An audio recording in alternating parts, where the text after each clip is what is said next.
आऊज़ु बिल्लाहि मिनश्शैतानिर्रजीम बिस्मिल्लाहिर्रहमानिर्रहीम। अल्लाह तबारक व तआला के नाम से शुरू जो बड़ा मेहरबान और नायत रहम करने वाला है। प्यारे दोस्तों, तूफान नूह में अल्लाह तबारक व तआला ने हर एक उस इंसान को हलाको बर्बाद कर दिया और उसके नाम को सफ़ाई हस्ती से मिटा दिया जिस किसी ने भी अल्लाह तबारक व तआला की नफरमानी की और अल्लाह तबारक व तआला की जात को छोड़कर कुफ्र व शिर्क और बुत परस्ती के अंदर मुब्तला हो गया। दुनिया के इस अजाब के अंदर उन चंद लोगों के अलावा जो हजरत नूह अलैहिस्सलाम की कश्ती पर सवार थे,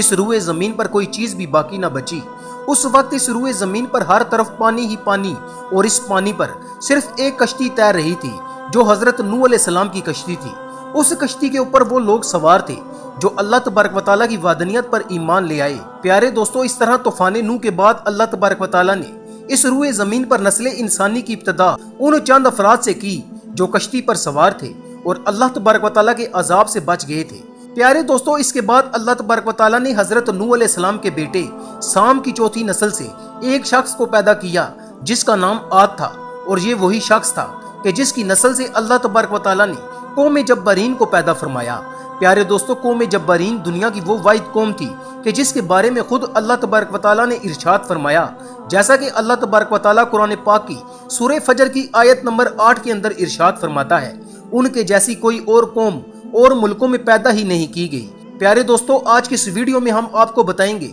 कि तूफान नूह के बाद पूरी दुनिया पर हुकूमत और राज करने वाली कौम जब्बारीन कौन थी, इस कौम के अफराद कितने ताकतवर थे और इनके कद कितने कितने लंबे थे, इस कौम को अल्लाह तबारक व तआला ने कौन कौन सी नेमतों से नवाजा था और वो कौम के जिसको अल्लाह तबारक व तआला ने इस दुनिया की सबसे लंबी और ताकतवर कौम बनाया था और जिनके जैसे लोग अल्लाह तबारक व तआला ने दोबारा इस दुनिया के अंदर पैदा ही नहीं किए। इस कौम अल जब्बारीन ने ऐसी कौन सी अल्लाह तबारक व तआला की नफरमानी की और ऐसे कौन से गुनाहों के अंदर मुब्तला हो गए जिसकी वजह से अल्लाह तबारक व तआला ने इस नाफरमान कौम की पकड़ फरमाई और दुनिया की सबसे ताकतवर कौम को दुनिया के लिए इबरत का निशान बना दिया और दुनिया के सबसे ताकतवर लोगों की नस्ल को हमेशा हमेशा के लिए खत्म कर दिया। प्यारे दोस्तों, इसी ईमान अफरोज और इबरतनाक वीडियो को देखने के लिए आपसे गुजारिश है कि हमारी इस वीडियो को एंड तक जरूर देखिएगा। प्यारे दोस्तों, तूफान नूह के बाद अल्लाह तबारक व तआला ने नस्ल इंसानी की इब्तिदा एक बार फिर से हजरत नूह अलैहिस्सलाम की औलाद से की।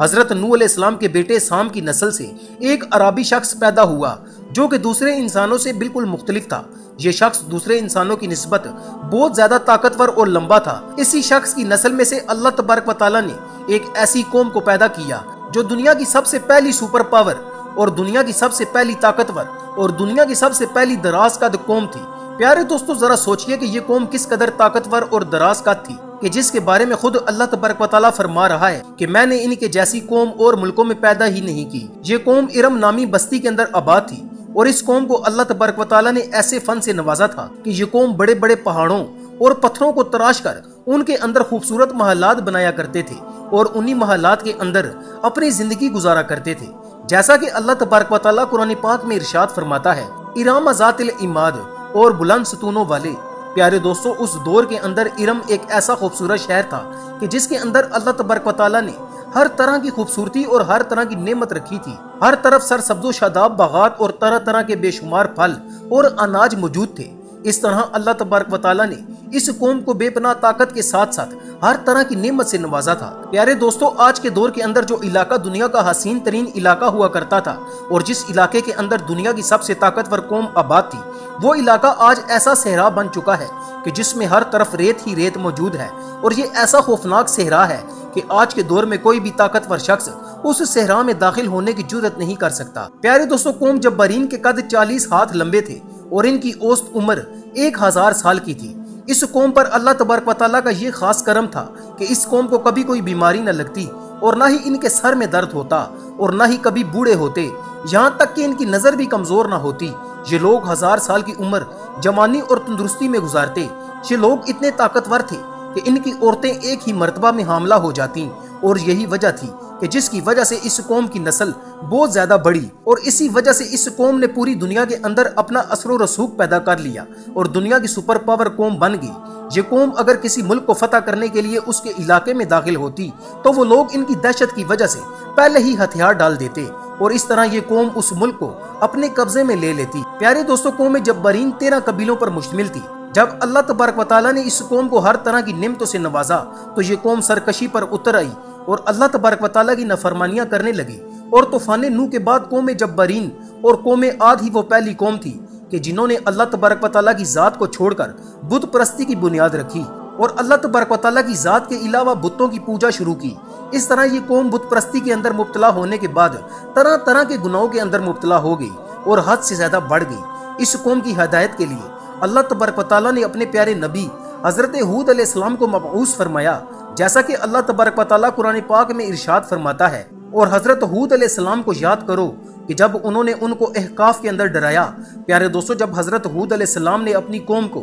अल्लाह तबारक व तआला की वदानियत की तरफ बुलाया और अल्लाह तबारक व तआला का पैगाम पहुंचाया और उनको बुराई से मना किया, तो उस कौम के सरदार हजरत हूद अलैहिस्सलाम का मजाक उड़ाने लगे और हजरत हूद अलैहिस्सलाम से कहने लगे कि तुम हमें कम अक्ल नजर आती हो और हम तुझे झूठा ख्याल करते हैं। लेकिन इसके बावजूद भी हजरत हूद अलैहिस्सलाम अल्लाह तबारक व तआला के हुक्म के मुताबिक मुसलसल 50 सालों तक अपनी कौम को हदायत की तरफ बुलाते रहे और इस कौम के नाफरमान लोगों को दावत हक देते रहे। लेकिन ये बदबख्त कौम अपने गुनाहों से बाज न आई और ये गुनाहों के अंदर इस कदर डूबी थी कि ये अपने नबी की बात तक न सुनती थी और उनको बुरा भला कहती थी। प्यारे दोस्तों, इस कौम के दो बड़े कबाइल थे जिनका नाम किलमान और खिलजान था। ये दो ऐसे कबीले थे कि जिनके पास पूरी कौम की सरदारी और हुक्मरानी थी और पूरी कौम इन दो कबीलों की फरमाबरदार थी। फिर अल्लाह तबारक व तआला ने हजरत हूद अलैहिस्सलाम पर यह करम किया कि इन दो कबीलों में से एक कबीला हजरत हूद अलैहिस्सलाम की दावत हक को कबूल करके अल्लाह तबारक व तआला की वदनियत पर ईमान ले आया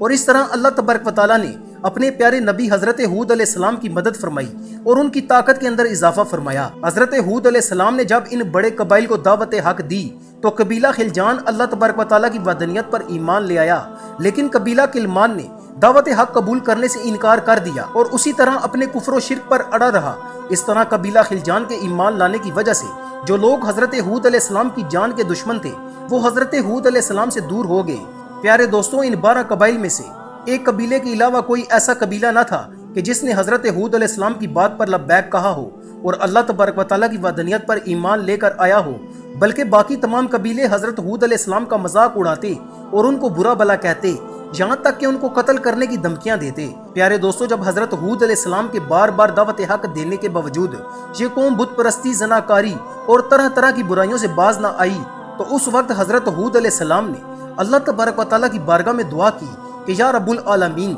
इस कौम पर अपना दर्दनाक अजाब नाजिल फरमा। तो अल्लाह तबारक व तआला ने अपने प्यारे नबी हजरत हूद अलैहिस्सलाम की दुआ को कबूल करते हुए इस कौम पर अपने अजाब की इब्तिदा कर दी। चुनाचा अल्लाह तबारक व तआला ने बारिश बरसाने वाले फरिश्तों को हुक्म दिया कि वो इस रूए ज़मीन पर बारिश न बरसाएं और चश्मों को चलाने वाले फरिश्तों को हुक्म दिया कि इस रूए ज़मीन के सारे चश्मों को खुश्क कर दिया जाए। चुनाचा इसके बाद अल्लाह तबारक व तआला के हुक्म के मुताबिक देखते ही देखते वो इलाका जो कल तक सरसब्दो शादाब था और जिस इलाके में हर तरफ खूबसूरत बागात थे वो खुश्क होने लगा और इस कदर खुश्क हो गया कि इस कौम के पास खाने पीने के लिए कुछ न था और उनके मवेशी भूख और प्यास की वजह से मरने लगे और इस कौम के लोग पानी के लिए तरसने लगे। इस तरह अल्लाह तबारक व तआला ने इस कौम पर अपना पहला अजाब नाजिल फरमाया और पूरी कौम खुश्क साली का शिकार हो गई और इस अजाब का सिलसिला मुसलसल 3 सालों तक जारी रहा। जब इस कौम की हालत इस कैद साली की वजह से गैर हो गई तो हजरत हूद अलैहिस्सलाम से अपनी कौम की यह हालत देखी न जाती थी। उस वक्त हजरत हूद अलैहिस्सलाम ने एक बार फिर अपनी कौम को समझाने की कोशिश की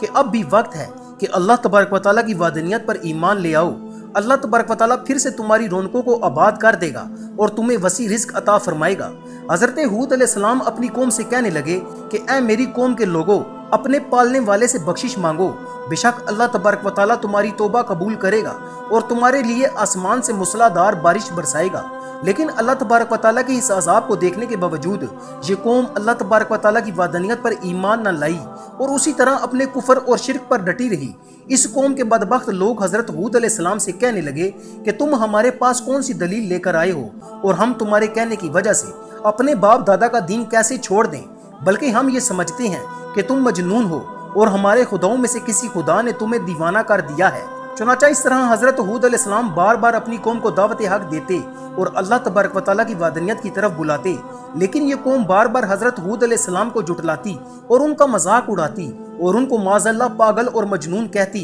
जब ये कौम अल्लाह तबारक व तआला के इस अजाब से तंग आ गई तो तो इस कौम के दानिशवर लोग एक जगह पर इकट्ठे हुए और इस अजाब से छुटकारा हासिल करने की तदबीरें निकालने लगे। प्यारे दोस्तों, पहली कौमों के अंदर ये बात मशहूर थी कि जब किसी भी कौम पर कैद साली या अल्लाह तबारक व तआला का कोई अजाब नाजिल होता तो वो कौम अल्लाह तबारक व तआला के घर खाना काबा में जाकर दुआ करती तो अल्लाह तबारक व तआला अपने घर के सदके उस कौम से कैद साली और अपने अजाब को दूर कर देता और उस कौम को खुशहाल कर देता। चुनाचा कौम जब्बारीन ने भी ऐसा ही किया और एक बहुत बड़े लश्कर को तैयार किया और इस लश्कर को खाना काबा की तरफ रवाना कर दिया ताकि ये लोग वहां जाकर अल्लाह तबारक व तआला से दुआ करें और अल्लाह तबारक व तआला हमसे इस अजाब को दूर कर दे। चुनाचा 90 अफराद पर मुश्तमिल ये लश्कर मक्का मुकरमा की तरफ रवाना हो गया। उस वक्त मक्का मुकरमा के ऊपर कौम अमालका की हुकूमत थी और उनके सरदार का नाम जरार बिन तारिक था। जरार बिन तारिक की बीवी कौम जब्बारीन की नस्ल में से थी, लिहाजा इस वजह से जैसे ही वो लश्कर मक्का मुकरमा के अंदर पहुंचा तो जरार बिन तारिक और उसकी बीवी ने इस लश्कर का खैर मुकद्दम किया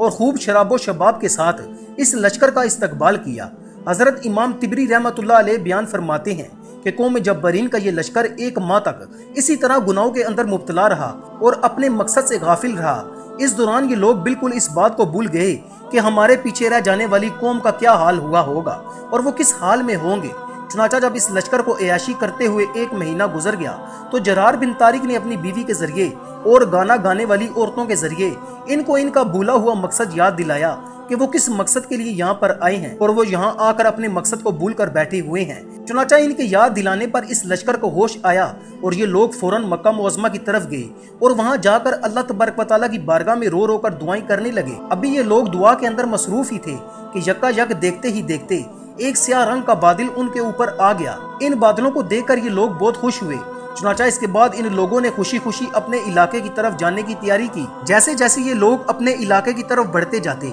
वैसे वैसे बादल भी इनके पीछे पीछे उस इलाके की तरफ बढ़ते जाते। इस तरह ये लश्कर जब अपने इलाके के करीब आया और जब हजरत हूद अलैहिस्सलाम ने इनके काले बादलों को देखा तो हजरत हूद अलैहिस्सलाम फौरन समझ गए कि ये बादल बारिश लेकर नहीं बल्कि अल्लाह तबारक व तआला का दर्दनाक अजाब लेकर आ रहे हैं। चुनाचा जिन बादलों को देखकर ये लोग खुश हो रहे थे और बारिश समझ रहे थे, दर हकीकत वो बादल अल्लाह तबारक व तआला का दर्दनाक अजाब था जो इन पर नाजिल होने वाला था। चुनाचा जब हजरत हूद अलैहिस्सलाम ने अल्लाह तबारक व तआला के अजाब को देख लिया तो हजरत हूद अलैहिस्सलाम ने एक मरतबा फिर अपनी कौम को समझाने की कोशिश की कि अब भी वक्त है, तुम अल्लाह तबारक व तआला की वादनियत पर ईमान ले आओ और अपने गुनाहों से तौबा कर लो, वगरना अल्लाह तबारक व तआला का दर्दनाक अजाब तुम्हारा मुंतजिर है और अन करीब तुम लोग हलाक कर दिए जाओगे। लेकिन हजरत हूद अलैहिस्सलाम की वाइज और नसीहत का इस बदबख्त कौम पर कोई असर न हुआ और वो उसी तरह हजरत हूद अलैहिस्सलाम को जुटलाते रहे और अपने कुफ्र व शिर्क पर डटे रहे।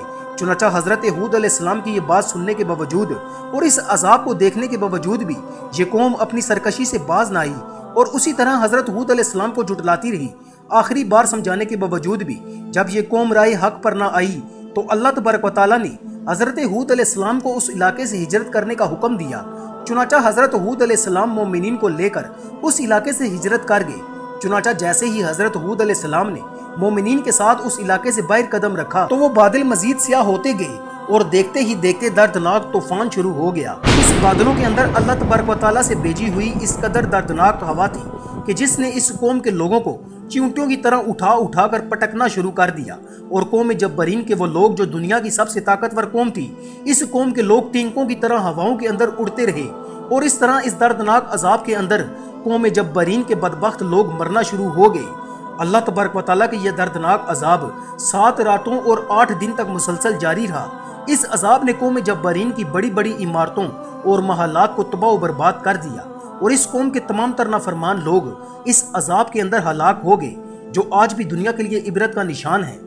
अल्लाह तबारक व तआला से दुआ है कि अल्लाह तबारक व तआला हमें अपनी फरमाबरदारी के अंदर जिंदगी गुजारने की तौफीक अता फरमाए और हमें अपने दर्दनाक अजाबात से महफूज फरमाए।